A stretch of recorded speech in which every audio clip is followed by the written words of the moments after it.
Nuru Okanga. Nataka niambie huyu mama ako na kiburi sana. Gladys Wanga wanamuita sijui nyang'aa. Anaitwa Nyang'anya.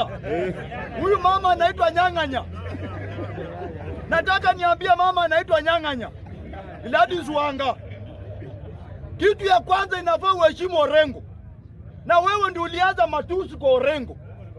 Orengo akakujibu. Orengo, wewe unaitwa Orengo baba. Orengo ni baba yako. Na Orengo alisema haezi bishana na mtu anatoa chupi. Kwani wewe utoangi chupi Gladys Wanga?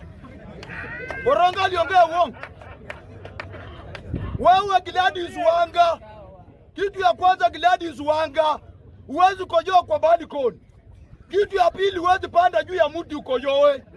Orengo anaweza kojoa mahali popote. Kitu ya tatu Gladys Wanga, huwezi simama na ukojoe mpaka uchuchume. Orengo